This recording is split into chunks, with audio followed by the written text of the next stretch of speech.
Oh, hello, and welcome back to Baby Alias's Stories. We now return to Rebecca of Sunnybrook Farm by Kate Douglas Wiggin. Chapter 2 Rebecca's Relations. They had been called the Sawyer girls when Miranda at 18, Jane at 12, and Aurelia at 8 participated in the various activities of village life. And when Riverboro fell into a habit of thought or speech, it saw no reason for falling out of it, at any rate in the same century. So, although Miranda and Jane were between 50 and 60 at the time this story opens, Riverboro still called them the Sawyer girls.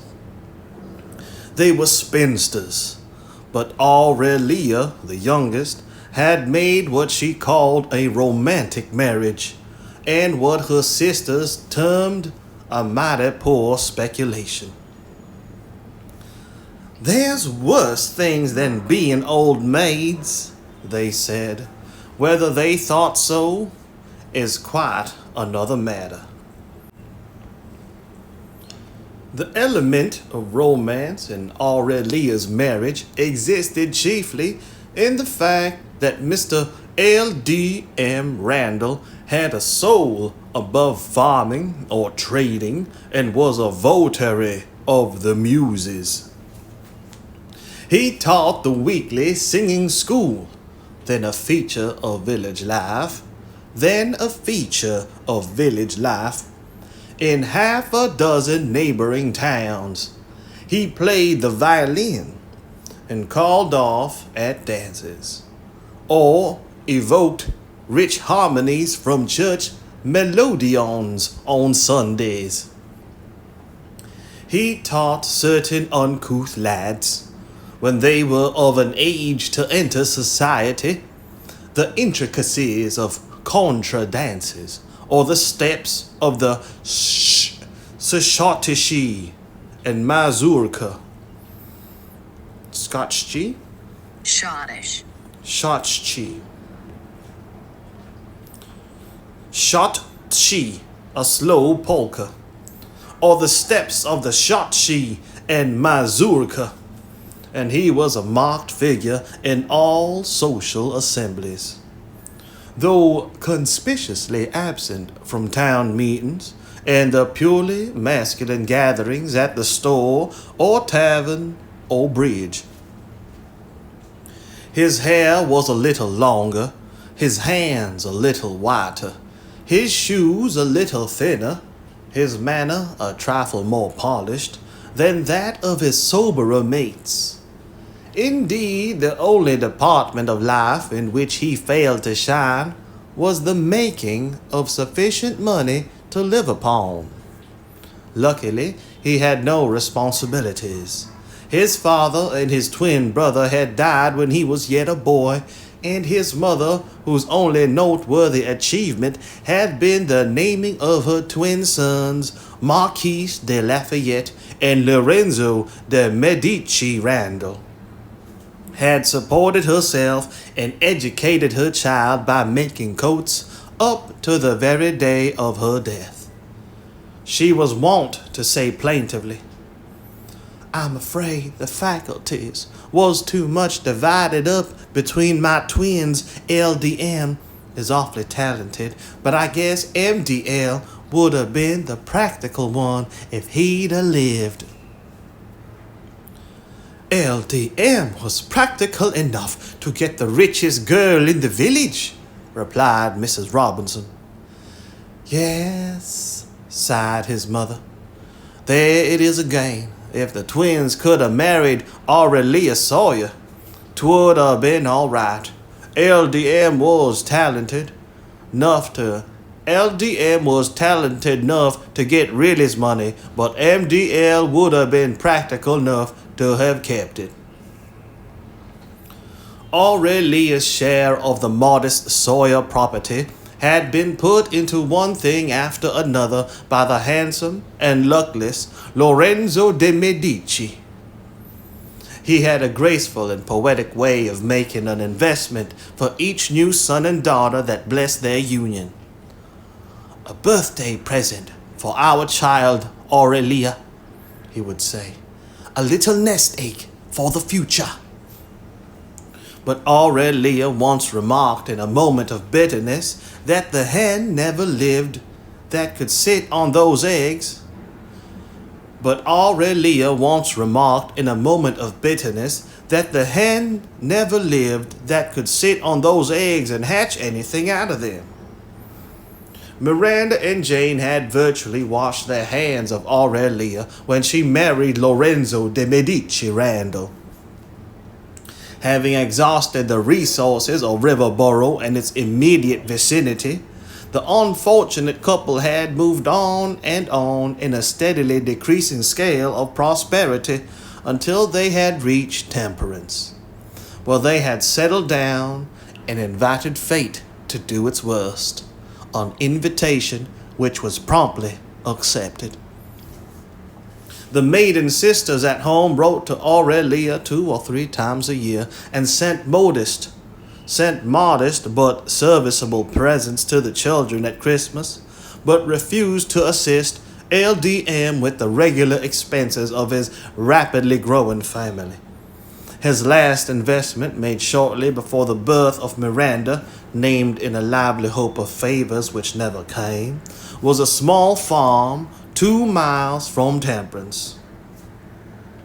Aurelia managed this herself, and so it proved a home at least, and a place for the unsuccessful Lorenzo to die and to be buried from. A duty somewhat too long deferred, many thought, which he performed on the day of Mira's birth.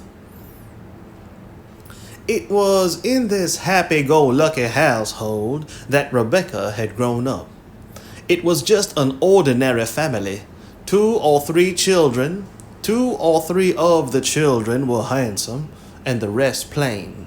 3 of them rather clever, 2 industrious, and 2 commonplace and dull.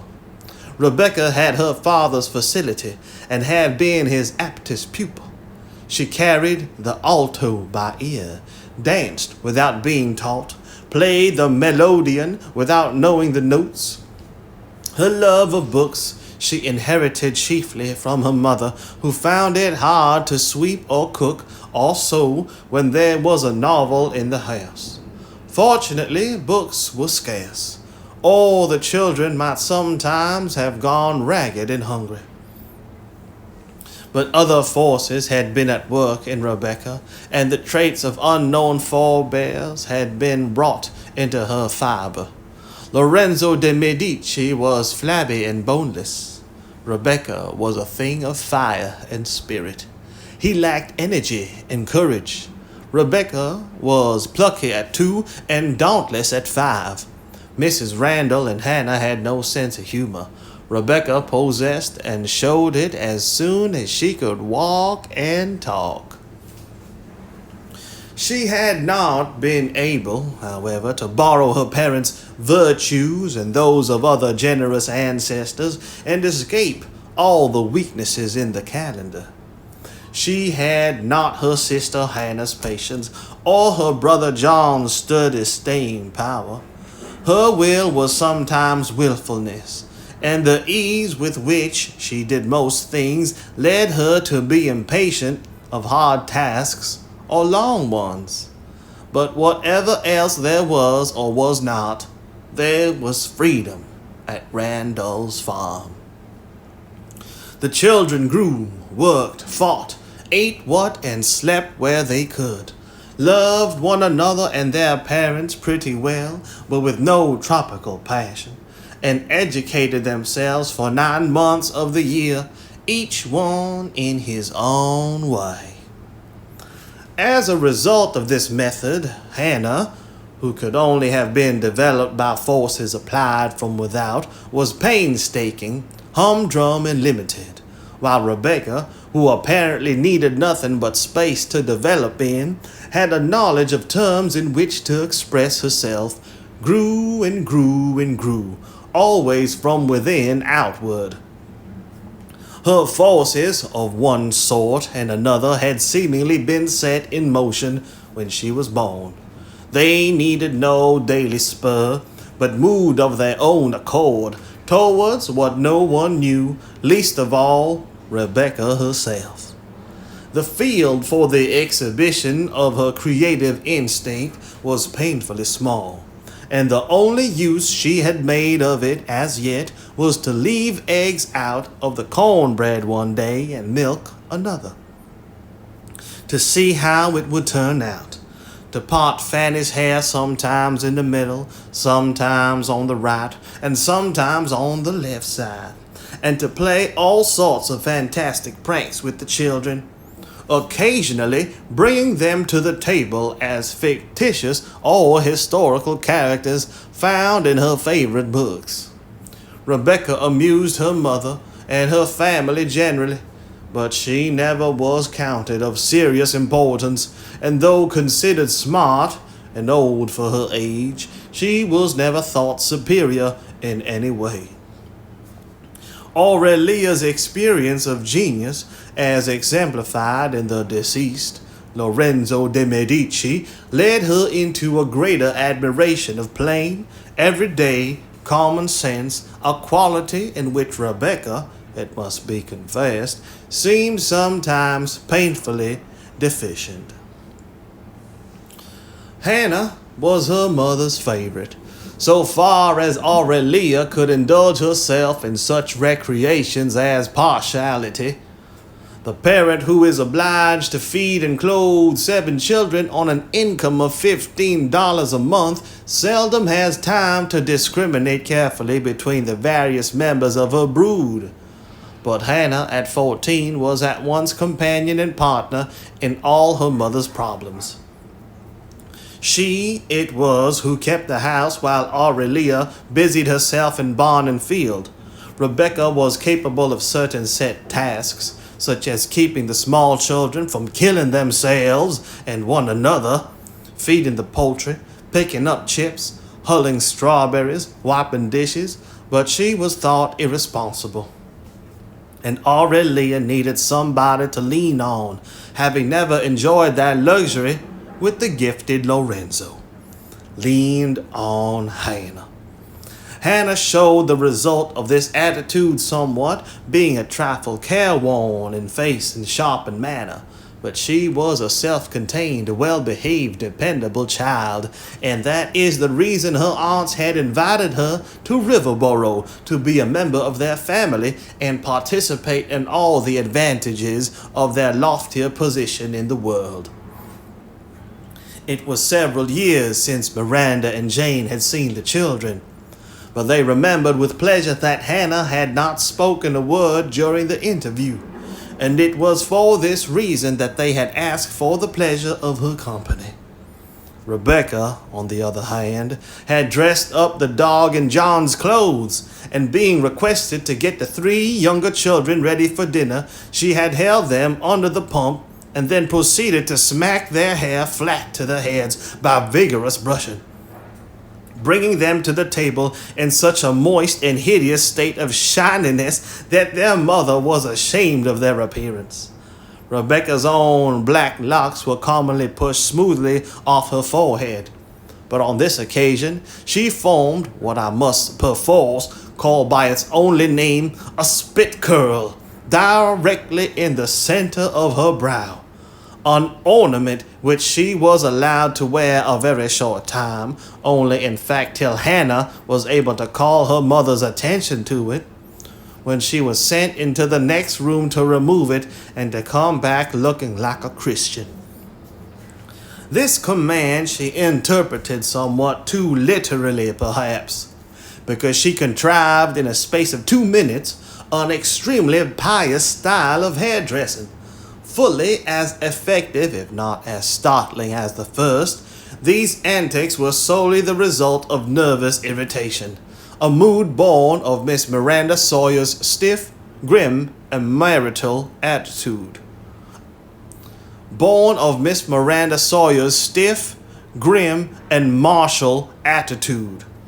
The remembrance of Rebecca was so vivid that her sister Aurelia's letter was something of a shock to the quiet, elderly spinsters of the brick house, for it said that Hannah could not possibly be spared for a few years yet, but that Rebecca would come as soon as she could be made ready, that the offer was most thankfully appreciated, and that the regular schooling and church privileges, as well as the influence of the Sawyer home, would doubtless be the making of Rebecca. Chapter 3. A Difference in Hearts.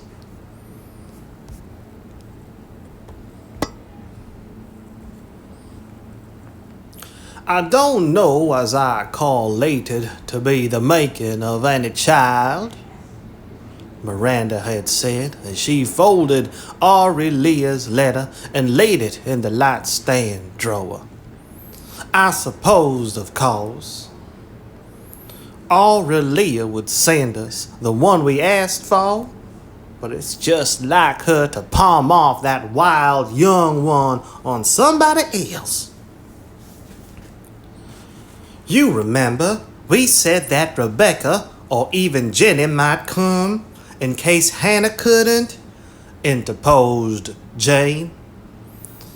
I know we did, but we hated any notion it would turn out that way, grumbled Miranda. She was a mite of a thing when we saw her 3 years ago, ventured Jane. She's had time to improve, and time to grow worse. Won't it be kind of a privilege to put her on the right track? Asked Jane timidly. I don't know about the privilege part. It'll be considerable of a chore, I guess. If her mother hain't got her on the right track by now, she won't take it to herself all of a sudden. This depressed and depressing frame of mind had lasted until the eventful day dawned on which Rebecca was to arrive. If she makes as much work after she comes as she has before, we might as well give up hope of ever getting any rest, sighed Miranda as she hung the dish towels on the barberry bushes at the side door. But we should have had to clean house, Rebecca or no Rebecca, urged Jane. And I can't see why you scrubbed and washed and baked as you have for that one child, nor why you've about bought out Watson's stock of dry goods. I know Aurelia if you don't, responded Miranda. I've seen her house, and I've seen that batch of children wearing one another's clothes and never caring whether they had 'em on right side out or not. I know what they've had to live and dress on, and so do you. That child will like as not come here with a parcel of things borrowed from the rest of the family. She'll have Hannah's shoes and John's undershirts and Mark's socks most likely. I suppose she never had a thimble on her finger in her life. But she'll know the feeling of one before she's been here many days. I've bought a piece of unbleached muslin and a piece of brown gingham for her to make up. That'll keep her busy.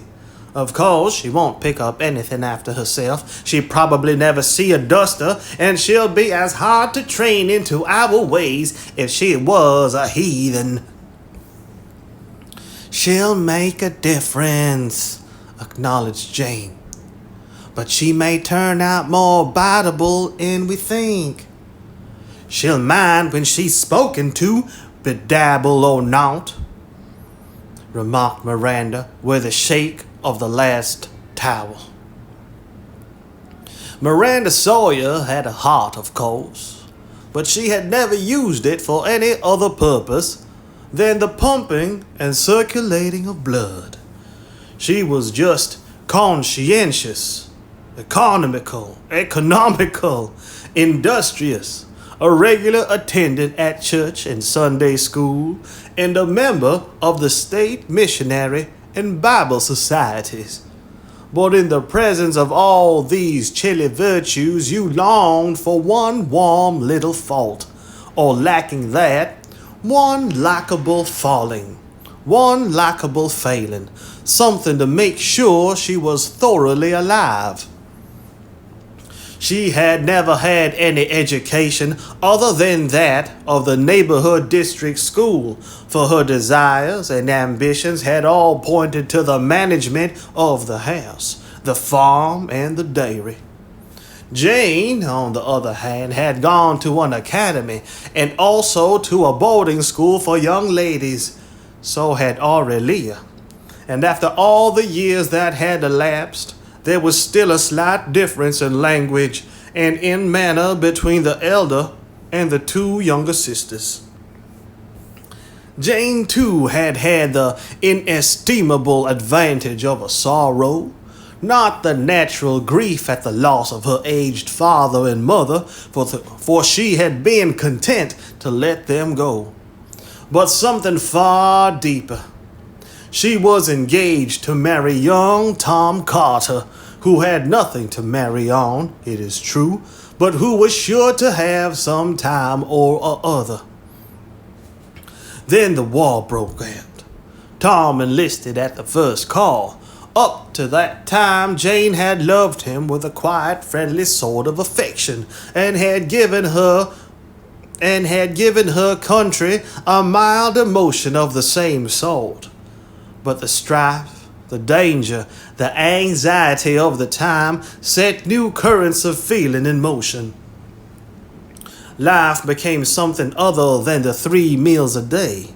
The round of cooking, washing, sewing, and church going, personal gossip vanished from the village conversation. Big things took the place of trifling ones. Sacred sorrows of wives and mothers, pangs of fathers and husbands, self-denial, sympathies, new desire to bear one another's burdens.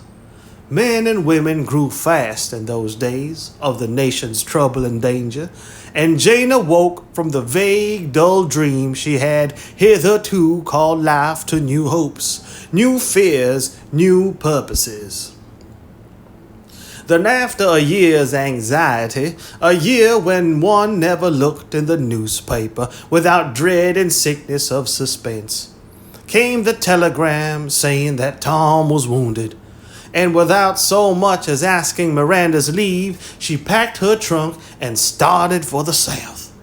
She was in time to hold Tom's hand through hours of pain, to show him for once the heart of a prim New England girl, when it is ablaze with love and grief, to put her arms about him so that he could have a home to die in, and that was all.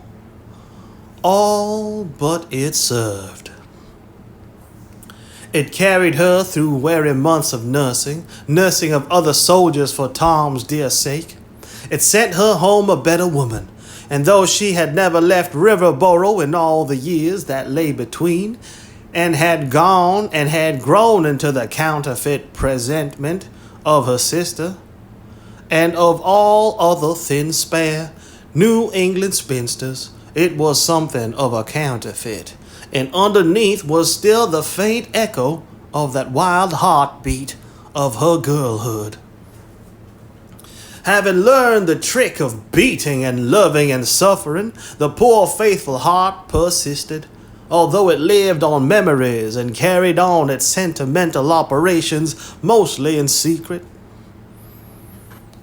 "You're soft, Jane," said Miranda once. "You allers was soft, and you allers will be. If it wa'n't for me keeping you stiffened up, I believe you'd leak out of the house into the dooryard." It was already past the appointed hour for Mr. Cobb and his coach to be lumbering down the street. "The stage ought to be here," said Miranda, glancing nervously at the tall clock for the 20th time. "I guess everything's done. I've tacked up 2 thick towels back of her washstand and put a mat under her slop jar. But children are awful hard on furniture. I expect we shan't know this house a year from now. Jane's frame of mind was naturally depressed and timorous, having been affected by Miranda's gloomy presages of evil to come. The only difference between the sisters in this matter was that while Miranda only wondered how they could endure Rebecca, Jane had flashes of inspiration in which she wondered how Rebecca would endure them. It was in one of these flashes that she ran up the back stairs to put a vase of apple blossoms and a red tomato pincushion on Rebecca's bureau. The stage rumbled to the side door of the brick house, and Mr. Cobb handed Rebecca out like a real lady passenger. She alighted with great circumspection, put the bunch of faded flowers in her Aunt Miranda's hand, and received her salute. It could hardly be called a kiss without injuring the fair name of that commodity. "You needn't have bothered to bring flowers," remarked that gracious and tactful lady. "The garden's always full of 'em here when it comes time." Jane then kissed Rebecca, giving a somewhat better imitation of the real thing than her sister. "Put the trunk in the entry, Jeremiah, and we'll get it carried upstairs this afternoon," she said. "I'll take it up for ye now, if ye say the word, girls."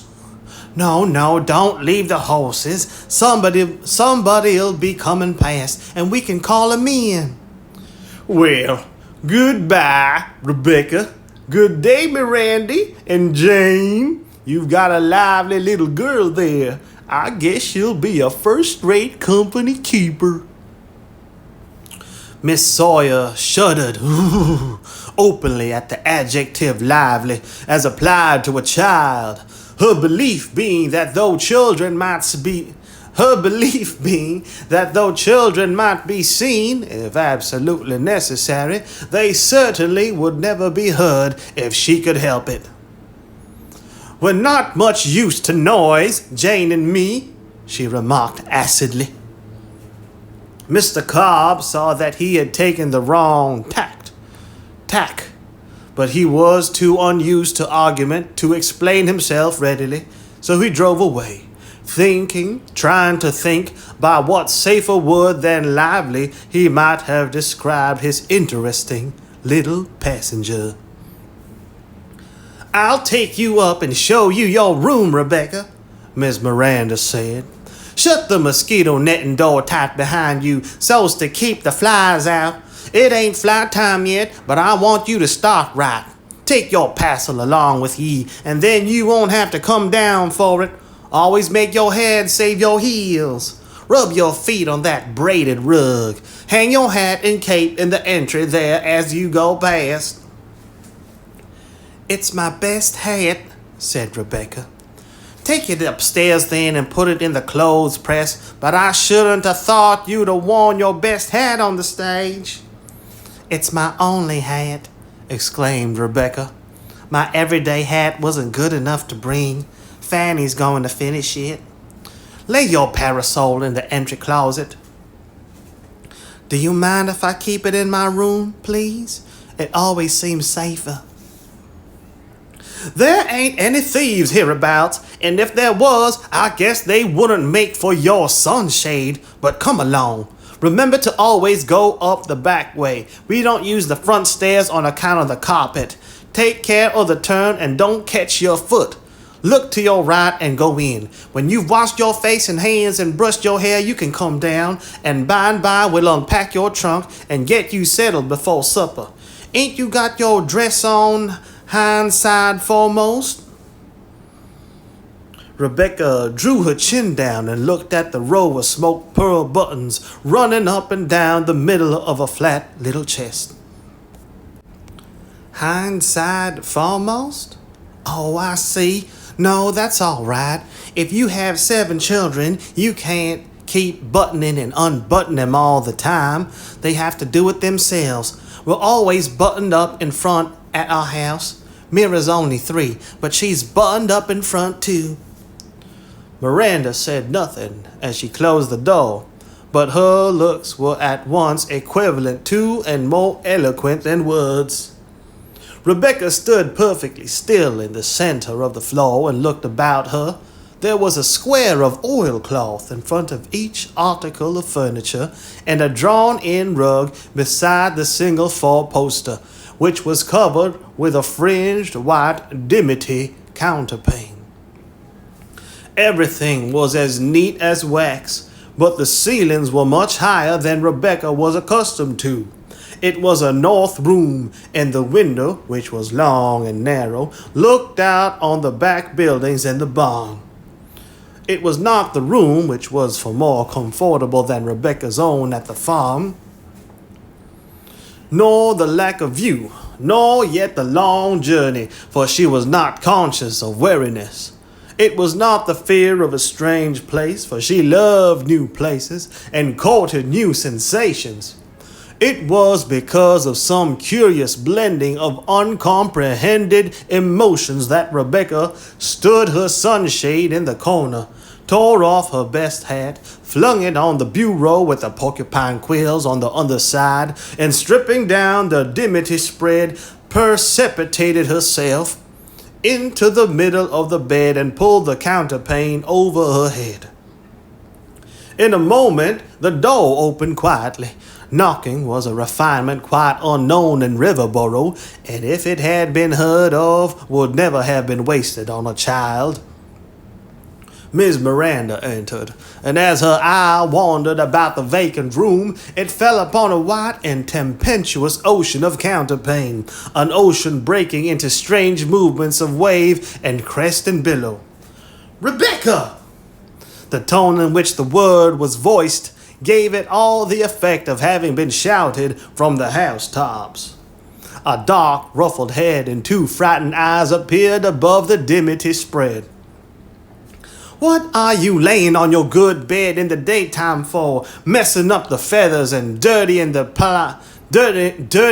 pilers with your dusty boots?" Rebecca rose guiltily. There seemed no excuse to make. Her offense was beyond explanation or apology. "I'm sorry, Aunt Miranda. Something came over me. I don't know what." "Well, if it comes over you very soon again, we'll have to find out what it is. Spread your bed up smooth this minute, for Bijah's flags bringing your trunk upstairs, and I wouldn't let him see such a cluttered up room for anything. He'd tell it all over town."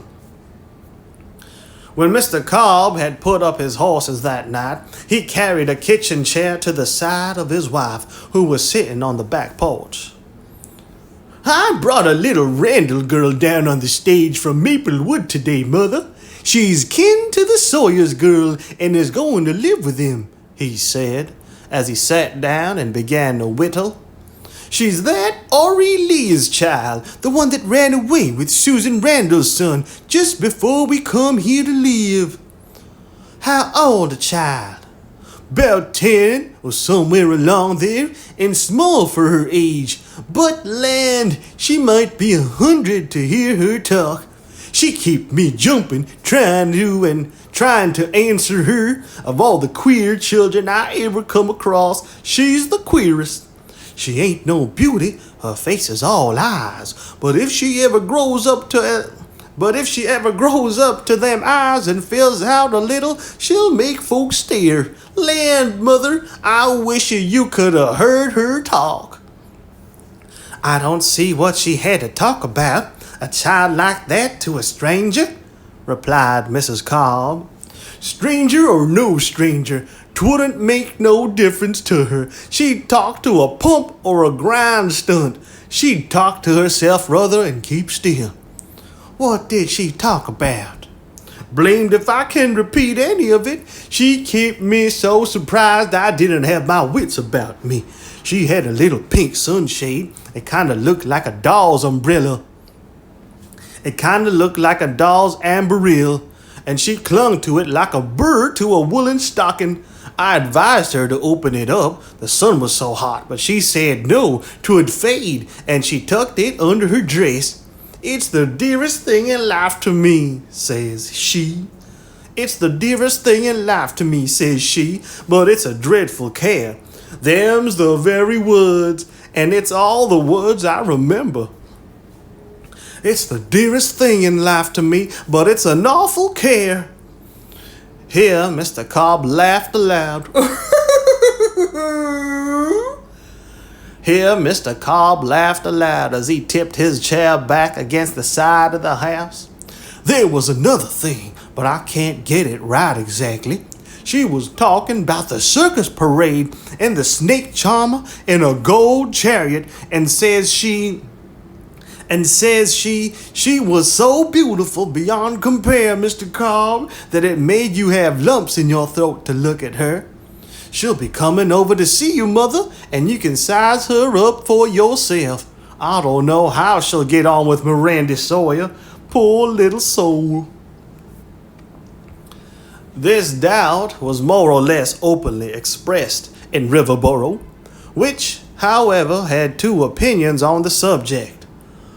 One, that it was a most generous thing in the Sawyer girls to take one of Aurelia's children to educate. The other, that the education would be bought at a price wholly out of proportion to its intrinsic value. Rebecca's first letters to her mother would seem to indicate that she cordially coincided with the latter view of the situation. Chapter 4. Rebecca's Point of View. Dear Mother, I am safely here. My dress was not much tumbled, and Aunt Jane helped me press it out. I like Mr. Cobb very much. He chews but throws newspapers straight up to the doors. I rode outside a little while, but got inside before I got to Aunt Miranda's house. I did not want to, but thought you would like it better. I did not want to, but I thought you would like it better. Miranda is such a long word that I think I will say Aunt M and Aunt J in my Sunday letters. Aunt J has given me a dictionary to look up all the hard words in. It takes a good deal of time, and I am glad people can talk without stopping to spell. It is much easier to talk than write, and much more fun. It is much easier to talk than write, and much more fun. The brick house looks just the same as you have told us. The parlor is splendid and gives you creeps and chills when you look in the door. The furniture is elegant, too, and all the rooms but there are none. And all the rooms but there are no good sitting down places except in the kitchen.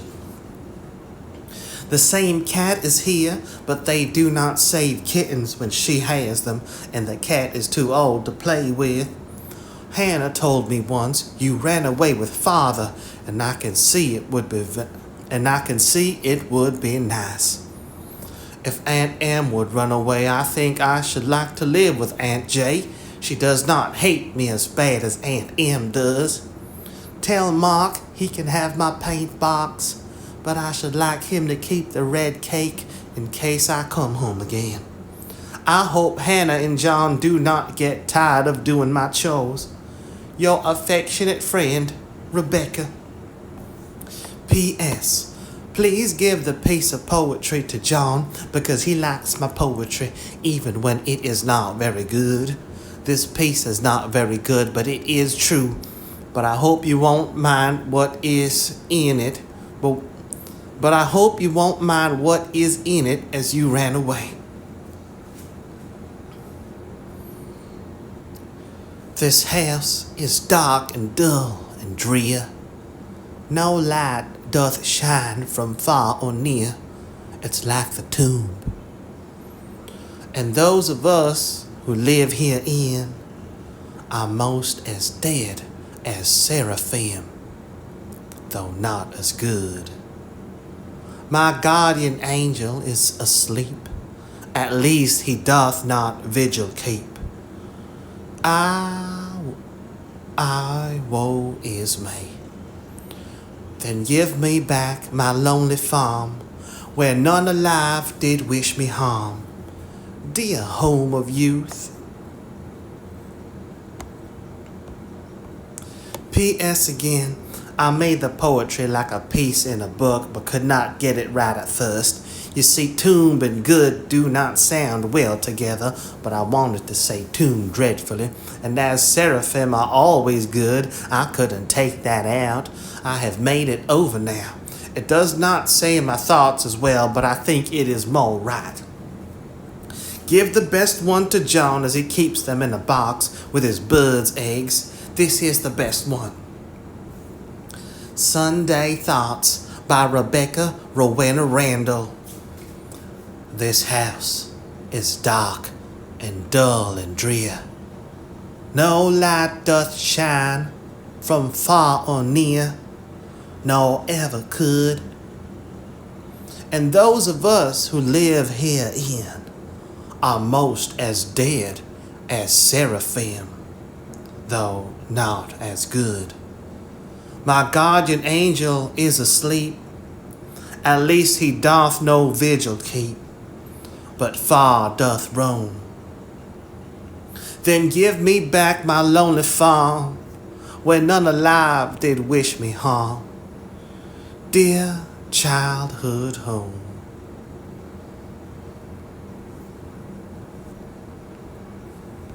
Dear mother, I am thrilling with unhappiness this morning. I got that out of Cora, the doctor's wife, whose husband's mother was very cross and unfeeling to her like Aunt Em to me. I wish Hannah had come instead of me, for it was Hannah that was wanted, and she is better than I am, and does not answer back so quick. Are there any pieces of my buff calico? Aunt Jay wants enough to make a new waist button behind so I won't look so outlandish. The styles are quite pretty in Riverboro, and those at Meeton quite elegant, more so than in Temperance. This town is stylish, gay and fair, and full of wealthy riches rare, but I would pillow on my arm the thought of my sweet Brookside farm. School is pretty good. The teachers can answer more questions than the Temperance one, but not so many as I can ask. I am smarter than all the girls, but not so smart as two boys. Emma Jane can add and subtract in her head like a streak of lightning, and knows the spelling book right through, but has no thoughts of any kind. She is in the third reader, but does not like stories and books. I am in the sixth reader, but just because I cannot say the 7 multiplication table, Miss Dearborn threatens to put me in the baby primer class with Elijah and Alicia Simpson little twins. Sore is my heart and bent my stubborn pride. With Elijah and with Alicia I am tied. My soul recoils like Cora doctor's wife. Like her I fear I cannot bear this life. I am going to try for the spelling prize, but fear I cannot get it. I would not care, but wrong spelling looks dreadful in poetry. Last Sunday, when I found seraphim in the dictionary, I was ashamed I had made it seraphim. But seraphim is not a word you can guess at like another long one outlandish in this letter which spells itself. Miss Dearborn says, use the words you can spell, and if you can't spell seraphim, make angel do, but angels are not just the same as seraphims. Seraphims are brighter, wider, and have bigger wings, and I think are older and longer dead than angels, which are just freshly dead, and after a long time in heaven around the great white throne grow to be seraphims. I sew on brown gingham dresses every afternoon with Emma Jane and the Simpsons. I sew on brown gingham dresses every afternoon when Emma Jane and the Simpsons are playing house or running on the logs when their mothers do not know it. Their mothers are afraid they will drown, and Aunt Em is afraid I will wet my clothes, so will not let me either. I can play from 4:30 to supper, and after supper a little bit, and Saturday afternoons. I am glad our cow has a calf, and it is spotted. It is going to be a good year for apples and hay, so you and John will be glad, and we can pay a little more mortgage. Miss Dearborn asked us, what is the subject of education? And I said the object of mine. Miss Dearborn asked us, what is the object of education? And I said the object of mine was to help pay off the mortgage. She told Aunt Em, and I had to sew extra for punishment because she says a mortgage is disgrace like stealing or smallpox, and it will be all over town that we have one on our farm. Emma Jane is not mortgaged, nor Richard Carter, nor Dr. Winship, but the Simpsons are. Rise, my soul, strain every nerve, thy mortgage to remove. Gain thy mother's heartfelt thanks, thy family's grateful love. Pronounce family quick or it won't sound right. Your loving little friend Rebecca. Dear John, you remember when we tied the new dog in the barn, how he bit the rope and howled? I am just like him, only the brick house is the barn, and I cannot bite Aunt Em because I must be grateful, and education is going to be the making of me and help you pay off the mortgage when we grow up. Your loving Becky. Chapter 5. Wisdom's Ways. The days of Rebecca's arrival had been Friday, and on the Monday following she began her education at the school, which was in Riverboro Center, about a mile distant. Miss Sawyer borrowed a neighbor's horse and wagon and drove her to the schoolhouse, interviewing the teacher, Miss Dearborn, arranging for books, and generally starting the child on the path that was to lead to boundless knowledge. Miss Dearborn, it may be said in passing, had no special preparation in the art of teaching. It came to her naturally, so her family said, and perhaps for this reason she, like Tom Tulliver's clergyman tutor, set about it with that uniformity of method and independence of circumstances which distinguish the actions of animals understood to be under the immediate teaching of nature. You remember the beaver, which a naturalist tells us, busied himself as earnestly in constructing a dam in a room up 3 pair of stairs in London as if he had been laying his foundation in a lake in Upper Canada. It was his function to build. The absence of water or of possible progeny was an accident for which he was not accountable. In the same manner did Miss Dearborn lay what she fondly imagined to be foundations in the infant mind. Rebecca walked to school after the first morning. She loved this part of the day's program. When the dew was not too heavy and the weather was fair, there was a shortcut. Through the woods. She turned off the main road, crept through Uncle Josh Woodman's bars, waved away Mrs. Carter's cows, trod the short grass of the pasture with its well-worn path running through the gardens of buttercups and white weed and groves of ivory leaves and sweet fern. She descended a little hill, jumped from stone to stone across a woodland brook, startling the drowsy frogs who were always winking and blinking in the morning sun. Then came the woodsy bit, with her feet pressing the slippery carpet of brown pine needles, the woodsy bit so full of dewy morning surprises, fungus, growths of brilliant orange and crimson springing up around the stumps of dead trees.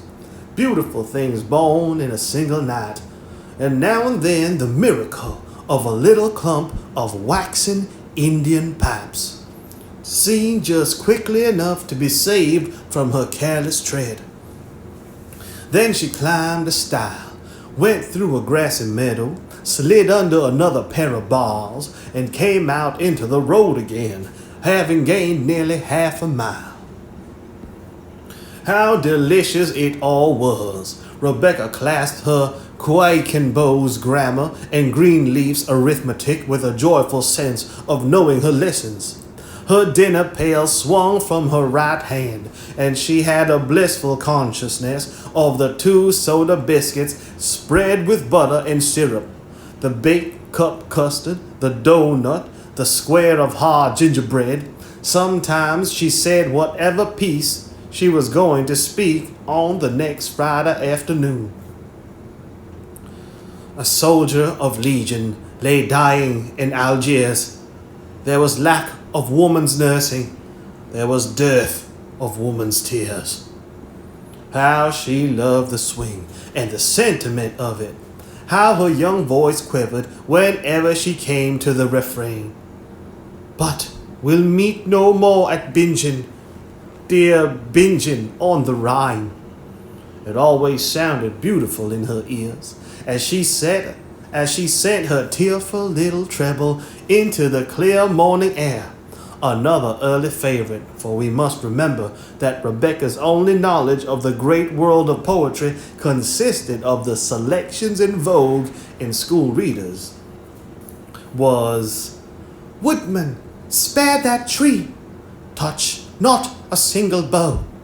In youth it sheltered me, and I'll protect it now."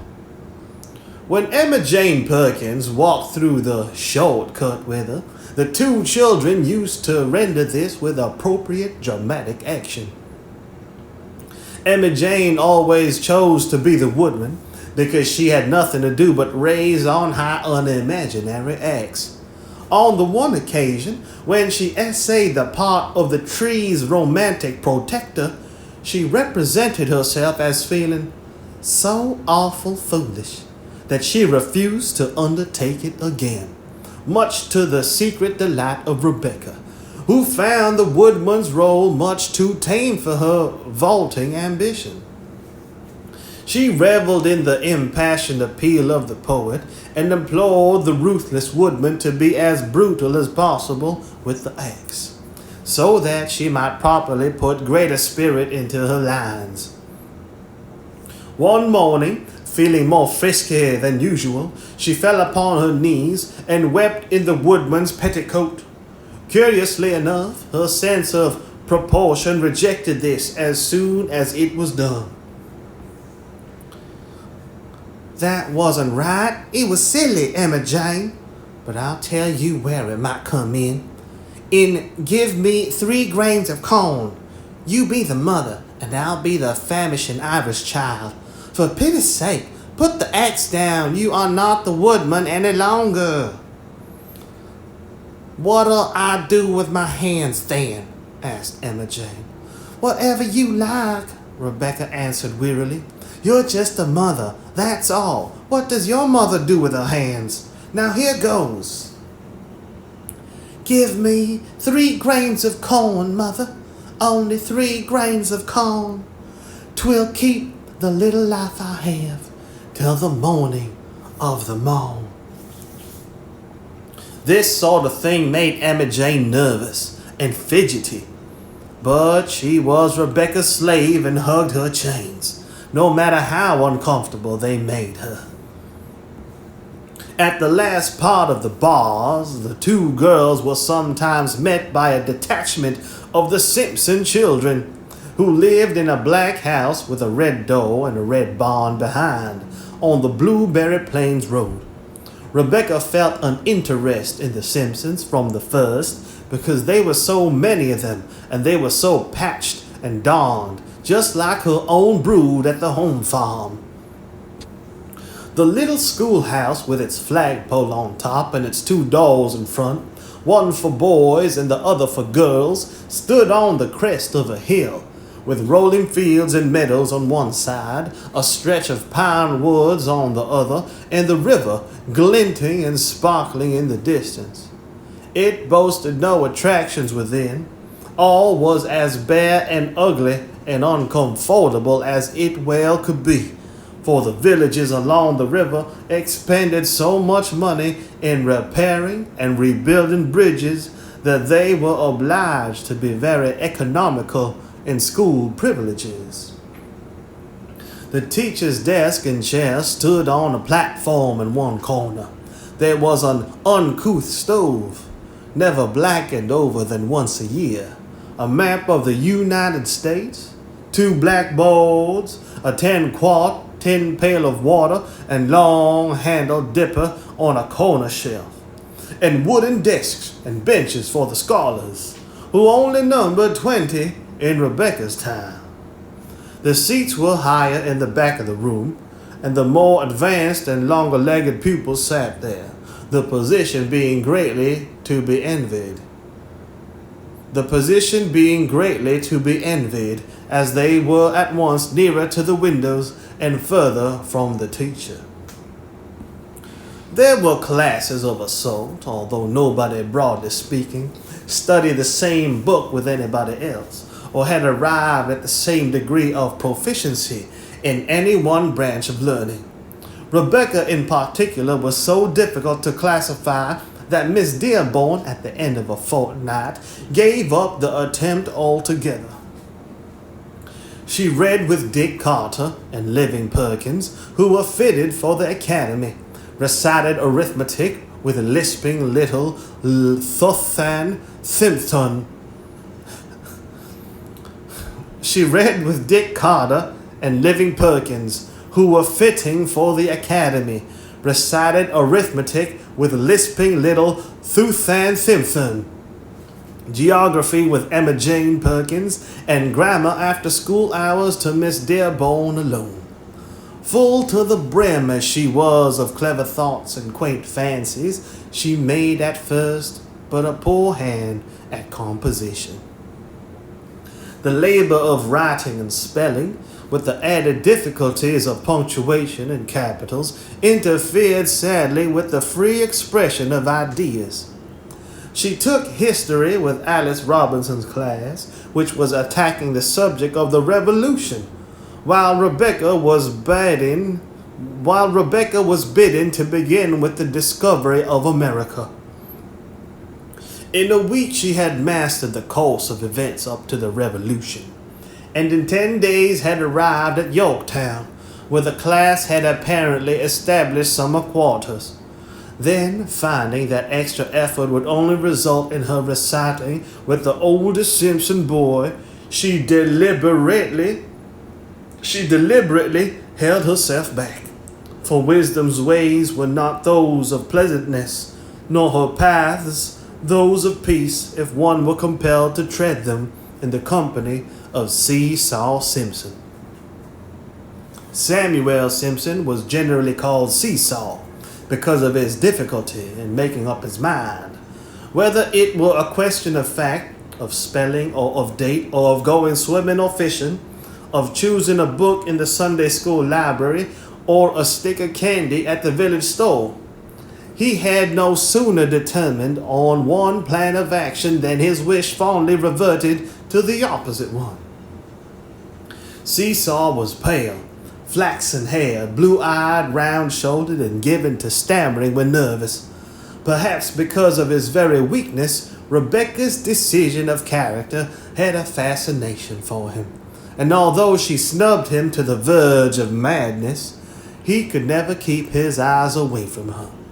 The force with which she tied her shoe when the lacing came undone, the flirt over shoulder she gave her black braid when she was excited or warm, her manner of studying, book on desk, arms folded, eyes fixed on the opposite wall, all had an abiding charm for Seesaw Simpson.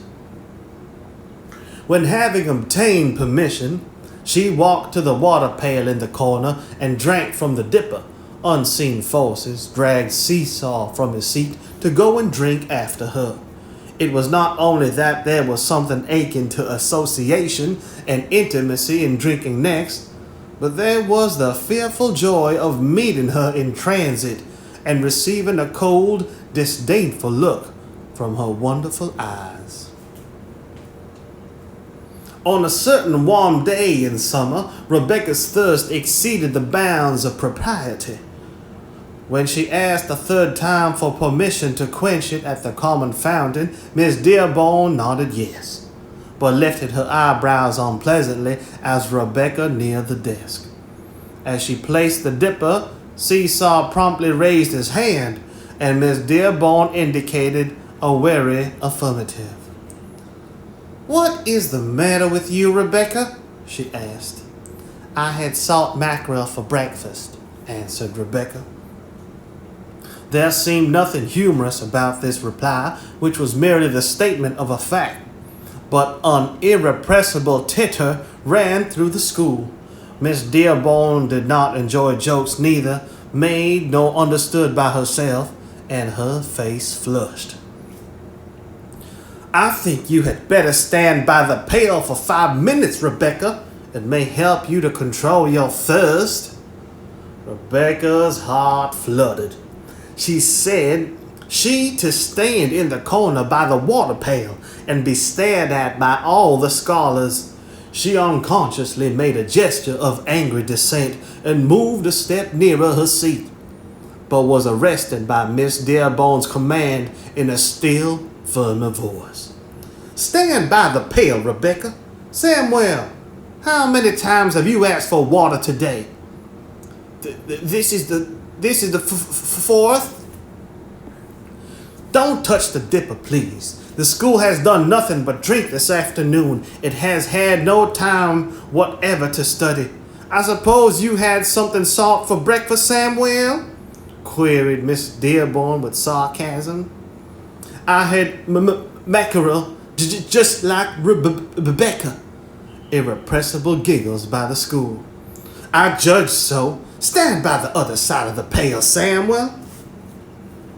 Rebecca's head was bowed with shame and wrath. Life looked too black a thing to be endured. The punishment was bad enough, but to be coupled in correction with Seesaw Simpson was beyond human endurance. Singing was the last exercise in the afternoon, and Minnie Smelly chose "Shall We Gather at the River." It was a baleful choice, and seemed to hold some secret and subtle association with the situation and general progress of events. Or at any rate, there was apparently some obscure reason for the energy and vim with which the scholars shouted the choral invitation again and again. "Shall we gather at the river, the beautiful river?" Miss Dearborn stole a look at Rebecca's bent head and was frightened. The child's face was pale, save for 2 red spots glowing on her cheeks. Tears hung on her lashes. Her breath came and went quickly, and the hand that held her pocket handkerchief trembled like a leaf. "You may go to your seat, Rebecca," said Miss Dearborn at the end of the first song. "Samuel, stay where you are till the close of school. And let me tell you, scholars, that I asked Rebecca to stand by the pail only to break up this habit of incessant drinking, which is nothing but empty-mindedness and desire to walk to and fro over the floor. Every time Rebecca has asked for a drink today, the whole school has gone to the pail, one after another. She is really thirsty, and I dare say I ought to have punished you for following her example, not her for setting it. What shall we sing now, Alice?" "The old oaken bucket, please." "Think of something dry, Alice, and change the subject. Yes, the Star-Spangled Banner if you like, or anything else." Rebecca sank into her seat and pulled the singing book from her desk. Miss Dearborn's public explanation had shifted some of the weight from her heart, and she felt a trifle raised in her self-esteem. Under cover of the general relaxation of singing, votive offerings of respectful sympathy began to make their appearance at her shrine. Living Perkins, who could not sing, dropped a piece of maple sugar in her lap as she passed her on his way to the blackboard to draw the map of Maine. Alice Robinson rolled a perfectly new slate pencil over the floor with her foot till it reached Rebecca's place, while her seatmate, Emma Jane, had made up a little mound of paper balls and labeled them bullets for you-know-who. Altogether, existence grew brighter, and when she was left alone with the teacher for her grammar lesson, she had nearly recovered her equanimity, which was more than Miss Dearborn had. The last clattering foot had echoed through the hall. Seesaw's backward glance of penitence had been met and answered defiantly by one of cold disdain. "Rebecca, I am afraid I punished you more than I meant," said Miss Dearborn, who was only 18 herself, and in her year of teaching country schools had never encountered a child like Rebecca. "I hadn't missed a question this whole day, nor whispered either," quavered the culprit, "and I don't think I ought to be shamed just for drinking." "You started all the others. Oh, it seemed as if you did. Whatever you do, they all do. Whether you laugh or miss or write notes or ask to leave the room or drink, and it must be stopped." "Sam Simpson is a copycat." "Sam Simpson is a copycoat," stormed Rebecca. "I wouldn't have minded standing in the corner alone, that is, not so very much, but I couldn't bear standing with him." "I saw that you couldn't, and that's the reason I told you to take your seat and left him in the corner. Remember that you are a stranger in the place, and they take more notice of what you do, so you must be careful. Now let's have our conjugations. Give me the verb to be, potential mood, past perfect tense."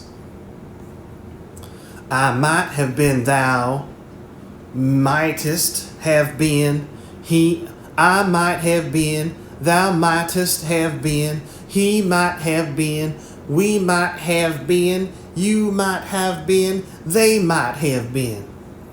"Give an example, please."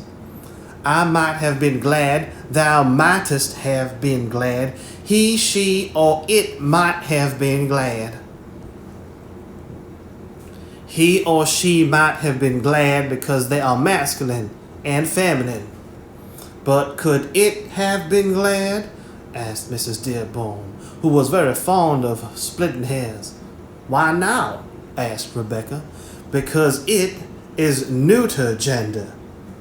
Couldn't we say the kitten might have been glad if it had known it was not going to be drowned?" Yes," Miss Dearborn answered hesitatingly, never very sure of herself under Rebecca's fire. "But though we often speak of a baby, a chicken, or a kitten as it, they are really masculine or feminine gender, not neuter." Rebecca reflected a long moment and then asked, "Is a hollyhock neuter?" "Of course. Oh yes, of course it is, Rebecca." Hollyhock, a tall Eurasian plant of the marrow family, widely cultivated for its large, showy flowers. Hollyhock. "Well, couldn't we say the hollyhock might have been glad to see the rain, but there was a weak little hollyhock bud growing out of its stalk, and it was afraid that might be hurt by the storm, so the big hollyhock was kind of afraid instead of being real glad?" Miss Dearborn looked puzzled as she answered, "Of course, Rebecca, hollyhocks could not be sorry or glad or afraid, really." We can't tell, I suppose, replied the child. But I think they are anyway. Now what shall I say? The subjunctive mood, past perfect tense of the verb to know. If I had known, if thou hadst known, if he had known, if we had known, if you had known, if they had known. Oh, it is the saddest tense, sighed Rebecca, with a little break in her voice.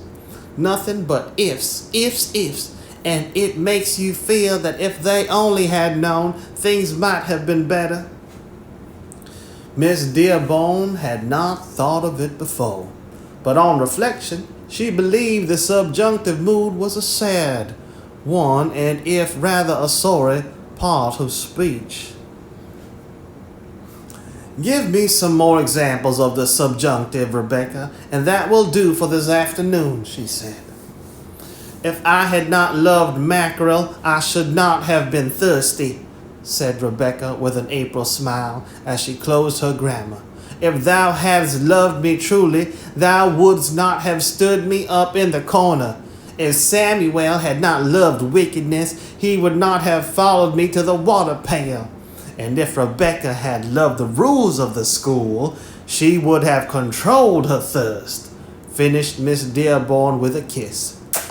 And the two parted friends.